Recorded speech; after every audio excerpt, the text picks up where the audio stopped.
સાગબારા તાલુકાના રણબુડા ગામની પ્રાથમિક શાળાની હાલતને લઈને ગ્રામજનો અને વાલીઓમાં ગંભીર ચિંતા જોવા મળી રહી છે. સ્થાનિકોની રજૂઆત મુજબ શાળાની ઇમારત આશરે 12 વર્ષથી જૂની છે અને વરસાદી મોસમ દરમિયાન કેટલાક ભાગોમાં પાણી ભરાઈ જવાની સમસ્યા ઊભી થાય છે. પ્રથમ વરસાદમાં જ શાળાના કેટલાક વર્ગખંડ સુધી પાણી પહોંચતા વિદ્યાર્થીઓના અભ્યાસ પર અસર થવાની ભીતિ વ્યક્ત કરવામાં આવી રહી છે. સ્થાનિકોનો પ્રશ્ન છે કે વિદ્યાર્થીઓ અભ્યાસ કરશે કે પહેલા પાણી કાઢશે. વરસાદી વાતાવરણમાં બાળકોને સલામત અને અનુકૂળ શૈક્ષણિક વાતાવરણ મળવું જરૂરી છે, પરંતુ હાલની પરિસ્થિતિ ચિંતાજનક હોવાનું તેઓ જણાવે છે. ગ્રામજનોના જણાવ્યા અનુસાર શાળાના કેટલાક પગથિયા પણ તૂટેલી હાલતમાં છે. વરસાદ દરમિયાન લપસણું વાતાવરણ સર્જાતા વિદ્યાર્થીઓ, શિક્ષકો અથવા વાલીઓ અકસ્માતનો ભોગ બને તેવી આશંકા વ્યક્ત કરવામાં આવી રહી છે. આ ઉપરાંત શાળામાં રમતગમત માટે યોગ્ય મેદાનનો અભાવ છે. વિદ્યાર્થીઓના સર્વાંગી વિકાસ માટે રમતગમત જરૂરી હોવા છતાં પૂરતી સુવિધા ઉપલબ્ધ નથી. શાળામાં મોબાઈલ અને ઇન્ટરનેટ નેટવર્કની પણ સમસ્યા હોવાનું જણાવવામાં આવે છે, જેના કારણે શિક્ષકોને ઓનલાઈન સરકારી અને શૈક્ષણિક કામગીરી માટે ગામની બહાર જવું પડે છે. ગ્રામજનો અને વાલીઓએ જિલ્લા કલેક્ટર શ્રી, જિલ્લા શિક્ષણ અધિકારી શ્રી તેમજ રાજ્યના શિક્ષણ મંત્રીશ્રીને આ મુદ્દે તાત્કાલિક ધ્યાન આપવા અપીલ કરી છે.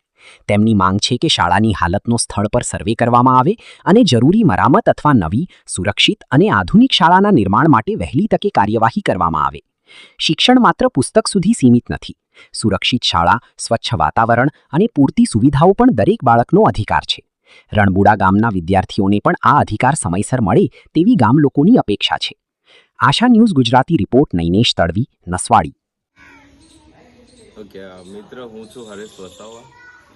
બાસ્કેટબોલ કોચ તરીકેની મારી ફરજ બજાવું છું સુરત સિટીમાં. પણ આજે હું ગામની વાત કરું અને ગામમાં આવેલી મારી પ્રાથમિક શાળાની વાત કરું તો તમે જો કે જે બિલ્ડિંગો છે ખૂબ જ જર્જરિત હાલતમાં છે. ક્યાંક મોટો અકસ્માત એનો પણ ખૂબ અધિકારીઓને ઘણી વખત અમે ઉલ્લેખ કરેલો છે.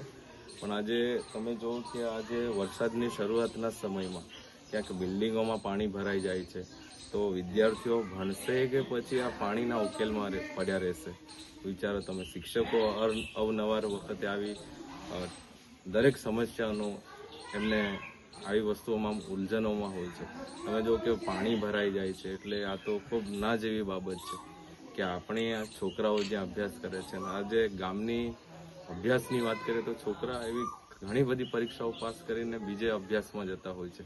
આટલી નાની કન્જેસ્ટેડ જગ્યામાં જો આટલું સારું એજ્યુકેશન મળે તો અમારું પણ એક આશા છે કે એક સારું ઇન્ફ્રાસ્ટ્રક્ચર મળે. તંત્રને એ જ અપીલ છે, સારા ગ્રાઉન્ડો મળે અને હજી છોકરાઓ આગળ જાય. કેમ કે અહીંયા તમે જો કે એક નાળું, ઘરની બહાર નાળું છે જેનો મેં વિડીયો પણ લીધો છે, એ પણ રજૂઆત કરીશું તમને. નાળામાં પાણી ભરાઈ જાય તો વિદ્યાર્થીઓને આવન જવન માટે પણ ખૂબ જ મોટી તકલીફ પડે છે. એક એસેમ્બલી માટે બી એવો કોઈ હોલ નથી કે નહીં. જો આ તમે અહીંયા બિલ્ડિંગ બતાવું છું તમને, એ 12-13 વર્ષ જૂની છે. જો ક્યાંક તૂટી પડ્યા, જો તમે અહીંયા પગથિયા જોવો છો, તમે આ બતાવજો અહીંયા. આ જો તમે અહીંયા કોઈક ચાલતા તૂટી પડ્યું, જો આવું જો ક્યાંક મોટી જાનહાનિ થઈ તો એનું જવાબદાર કોણ? તો આ જ મારી અપીલ છે કે વ્યવસ્થિત તંત્રને ખૂબ ઝડપી રીતે આ કામ જરાક ધ્યાનમાં લે અને આ જરાક અમને આવી મદદરૂપ થાય એવી મારી આશા છે.